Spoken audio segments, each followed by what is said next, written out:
On September 10, 2001, Dr. Sneha Ann Phillip, a 31-year-old resident physician, was seen on CCTV at a department store near her Lower Manhattan apartment. She was buying linens and 3 pairs of shoes.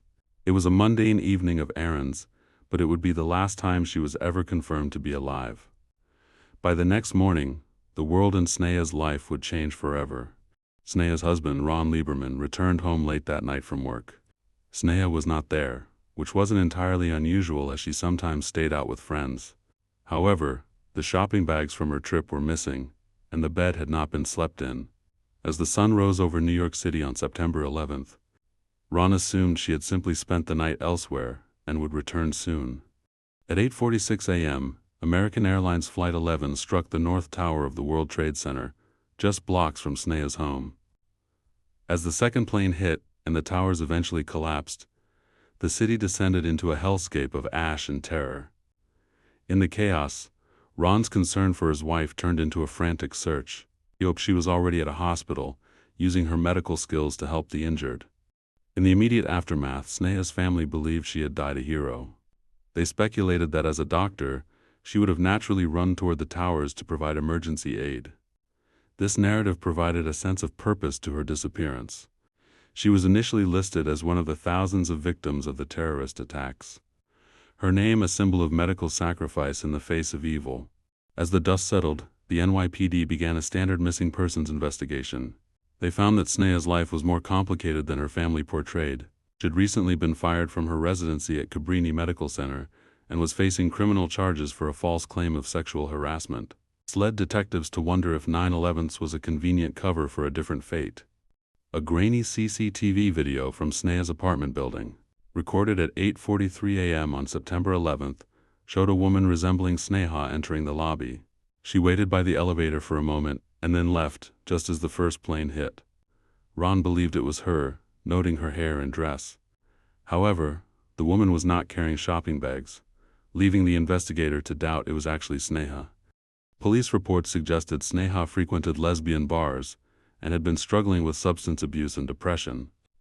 This double life theory suggested she might have been the victim of foul play on the night of September 10th, unrelated to the attacks. Perhaps a chance encounter turned violent, and her body was simply lost in the greater carnage that followed the next morning. Sneha's family was horrified by the police's portrayal of her personal life. They accused the NYPD of character assassination to avoid paying victim compensation. They maintained that Sneha was a dedicated physician whose only crime was being in the wrong place at the wrong time while trying to save lives. To them, the hero's story was the only one that fit her compassionate nature.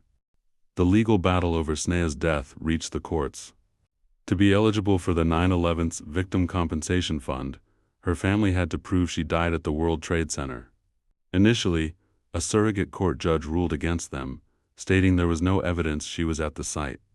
This left Sneha in a legal limbo. She was dead, but not officially a victim of the terrorist attacks. In 2008, an appeals court reversed the lower court's decision. They ruled that it was highly probable that Sneha, as a physician, had rushed to the scene to help and perished when the towers fell. Her name was finally added to the official list of 9/11's victims. This was a massive victory for her family, providing the closure and the heroic legacy they had fought for years to secure. Despite the court ruling, some private investigators still entertain the fresh start theory. They suggest Sneha used the chaos of 9/11's to disappear and start a new life under a different name. In this version, she wasn't killed. She was a woman overwhelmed by her legal and professional troubles who saw a once-in-a-century opportunity to walk away from her old identity forever. Of the nearly 3,000 victims of 9/11's, over 1,000 have never had any biological remains identified. Sneha is among them. While this is common for those at ground zero, it leaves the door open for skeptics. Without a DNA match or a personal item found in the debris, her death remains a matter of legal probability rather than forensic certainty, a ghost among the thousands of names.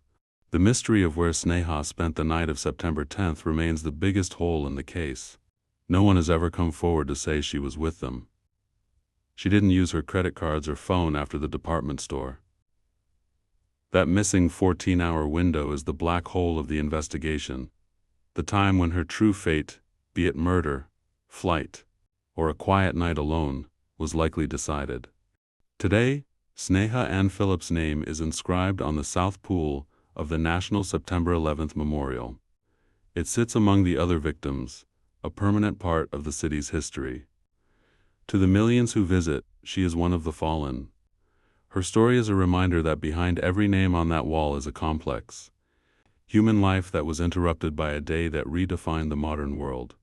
Sneha's case is a staple of unsolved mysteries and true crime podcasts. It sits at the intersection of a global tragedy and a private enigma. The missing person aspect makes it one of the most unique 9/11 stories. Most victims had a clear before and after, but Sneha's before was already a mystery, making her the missing woman of ground zero in the public imagination. Ron Lieberman has largely retreated from the public eye. He stood by Sneha's memory through years of grueling legal battles and painful character witness testimony. His grief is a private testament to a woman he knew better than any police report or court filing ever could. For Ron, the truth is likely simpler than the theories. She was his wife, and she is gone. The shoes and linens Sneha bought on September 10th were never found. If she had gone home, the bags would be there. If she had been murdered on the 10th, the killer would have had to dispose of her and her shopping. The missing bags are a tiny physical detail that suggests wherever Sneha went that night. She took her mundane purchases with her, right into the heart of the mystery. The pressure of medical residency is immense, and Sneha's legal troubles added a heavy burden. Some psychologists believe she may have been in a fugue state or experiencing a breakdown. This doesn't mean she didn't die at the towers, but it suggests her mental state on the morning of 9/11 might have been fragile, influencing her decision to run toward or away from the disaster. The battle over Sneha's legacy highlights our societal need for clean narratives. We want our 9/11's victims to be heroes. The legal fight was about more than money. It was about how she would be remembered. By making her a 9/11's victim, the courts chose the hero story over the troubled woman's story, proving that in history, the narrative often matters as much as the facts. Was Sneha Phillip a victim of a random murder on September 10th? Did she walk away from her life? Or did she die in a selfless act of medical courage?